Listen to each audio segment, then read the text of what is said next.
예, 백만 사회복지사 여러분 반갑습니다. 김우철의 계사입니다.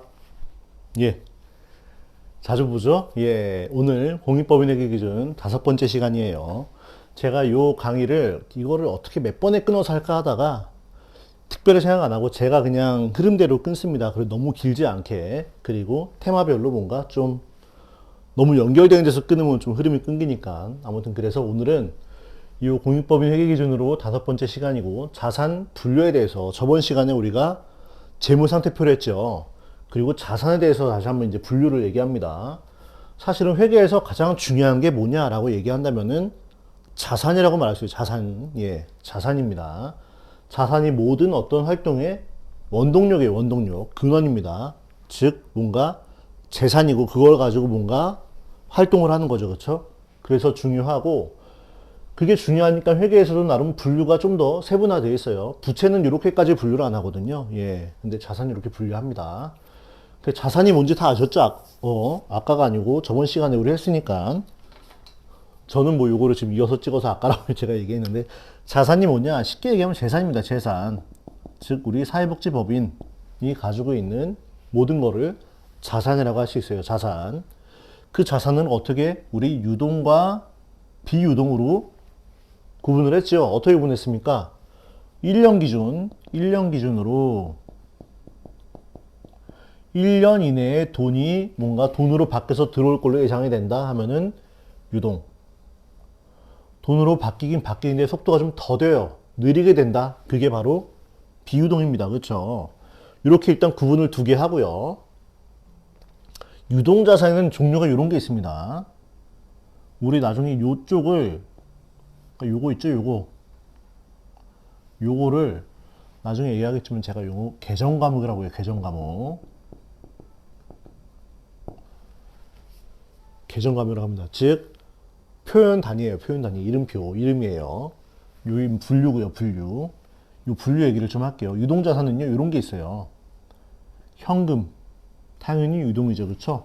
그 자체가 유동성이 가장 높은 애입니다. 돈으로 바뀔 필요가 없어요. 현금성 자산은 뭐예요? 현금은 아닌데 거의 현금, almost cash. 예금 같은 거죠. 예금 같은 거. 예. 얘는 그냥 돈으로 주세요 하면 그냥 줘요. 그렇죠? 카드 넣고 누르면은 돈을 바로 주니까 이런 거를 현금성 자산이라고 합니다. 유동성이 아주 높죠. 그다음 뭐 미수금 같은 거 있어요. 돈을 받을 수 있는 권리가 있는 거 우리가. 뭐 아무튼 이런 게 유동자산이에요. 유동자산. 유동자산은 재산인데 그냥 거의 돈과 같은 애들을 우린 유동자산이라고 합니다. 돈으로 금방 바뀔 수 있는 애들. 그쵸? 유동자산이라고 해요. 우리 재무상태표 그릴 때 나중에 재무상태표를 이제 만들게 되면은 여기 자산과 부채와 자본이 있는데 유동성이 빠른 것부터 위에 보통 쓰게 돼 있어요. 그래서 위에 유동자산이 나오고 밑에 비유동자산이 나와요. 부채도 마찬가지입니다. 유동부채 나오고 비유동부채 나오는데 이렇게 순서를 써라. 이게 바로 뭐냐? 유동성 배열법이라고 하는 겁니다. 회계기준에 이렇게 하라고 되어 있어요. 그래서 요거를 이제 분류를 이렇게 하고요. 그럼 비유동자산에는 어떤 게 있느냐? 크게 네 가지로 구분합니다. 투자자산, 유형자산, 무형자산, 그 다음 기타 비유동.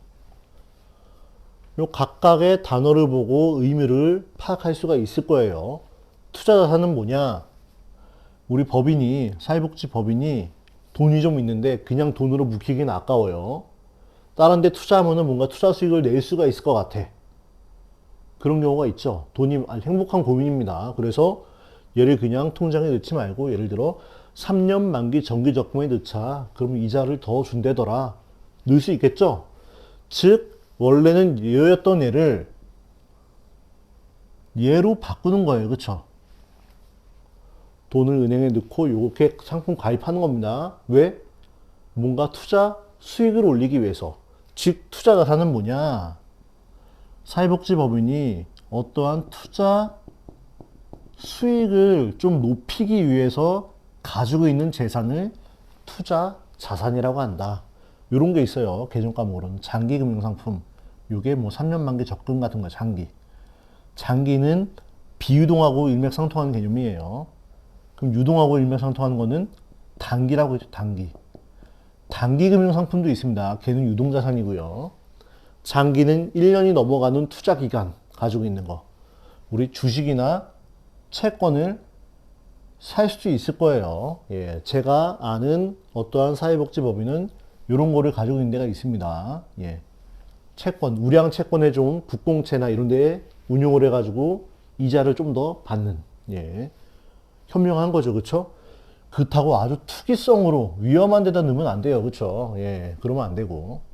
그다음 투자 부동산을 가지고 있는 경우도 있습니다. 예.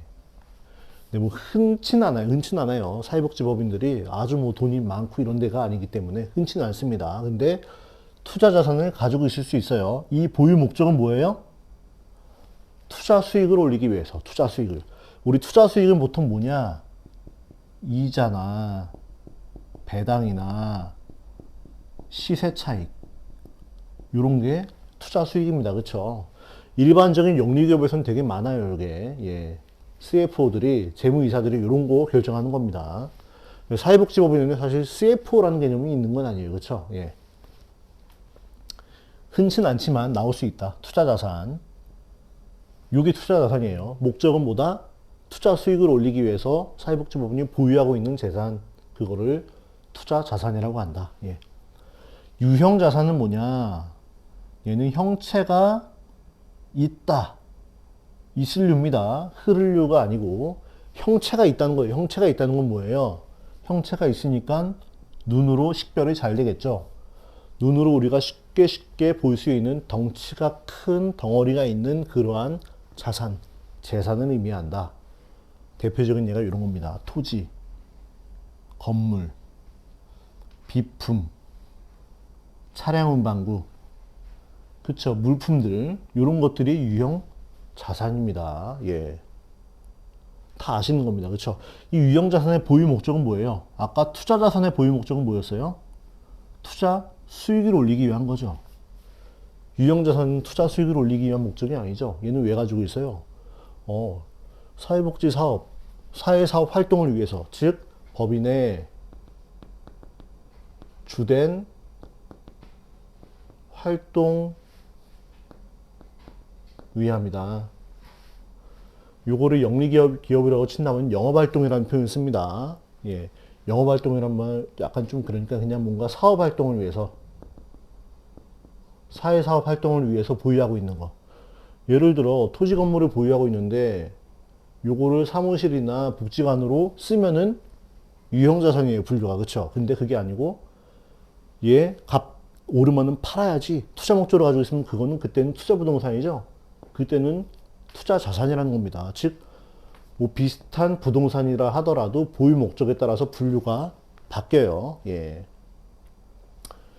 무형 자산은 뭐다? 형체가 없다. 눈으로 안 보이는 거. 대표적인 예가 소프트웨어.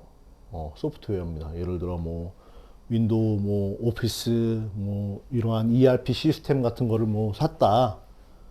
그게 눈에 보이는 뭐 CD가, 요즘에 CD도 잘 안 써요. 그쵸? 그냥 온라인으로 받아 쓰는 거기 때문에 그런 게 대표적인 무형자산이다. 이게 일반 영리기업으로 가면은 뭐 이런 것도 나옵니다. 특허권. 우리 사회복지법인에서는 제가 못 봤어요. 뭐 상표권. 요런 게 무형자산이에요. 예. 근데 소프트웨어가 주로 해당이 될 겁니다. 우리 사회복지법인에 있어서는요.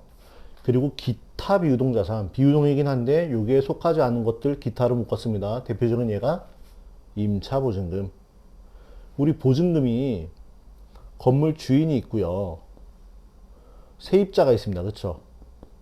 주인이 있고 세입자가 있는데 건물을 빌려 쓰는 거잖아요. 그렇죠? 여기다가 뭘 내요? 보증금 내죠. 보증금. 요게 우리 단식결성에서는요, 그냥 세출하고 끝나버려요. 예. 그런데 사실은 요건 뭐예요? 우리 나중에 뭐 2년 뒤에 퇴거할 때 보증금 돌려받죠? 돌려받을 수 있는 권리가 있습니다. 권리. 요거 자산이에요. 자산. 제가 자산이 재산 플러스 권리라고 했잖아요. 권리. 그쵸? 돌려받을 수 있는 권리가 있는 거죠? 이 주인 입장에서는요, 처음에 보증금 받았지만 나중에 요걸 돌려줘야 될 의무가 있죠? 주인 입장에서는 의무가 뭐예요? 부채입니다. 부채. 예. 요 보증금이라는 게 그렇습니다. 그래서 세입자 입장에서 임차 보증금이라고 해요. 임차 보증금. 건물 주인 입장에서는 임대 보증금이라고 합니다. 요거 임차 임대 구분하는 것도 제가 나중에 알려드릴게요. 아무튼 요 보증금, 세입자 입장에서 주인한테 납부한 보증금을 임차 보증금이라고 하는데요. 얘는 나중에 우리가 건물에서 짐 뺄 때, 방 뺄 때 돌려받을 권리가 있죠. 그 자산입니다, 자산. 근데 요게 해당이 안 되니까 요런 게 대표적인 기타 비유동 자산이다. 예. 그래서 예. 자산은 크게 유동과 비유동으로 구분을 하는데요. 유동과 비유동으로 구분을 하는데 특히 비유동을 한 4개 정도로 다시 구분을 합니다. 투자, 유형, 무형, 기타 비유동. 의미는 다 아셨죠? 투자. 뭔지 알죠? 예. 유형, 형체가 있다. 형체가 없다. 기타다. 예. 요런 거. 요 유형과 무형은 나중에 어떤 이슈가 있느냐? 상각이라는 이슈가 있어요. 상각. 감가상각한다. 이런 말 들어보셨는지 모르겠어요. 뒤에서 설명해 드릴게요. 감가상각 같은 거. 예. 요렇게 해서 우리 공익법인 회계 기준 5번째 시간 재무상태표의 왼쪽에 있었던 자산에 대한 분류를 가볍게 한번 훑어봤습니다. 예. 이렇게 마무리할게요. 예. 경청 감사합니다.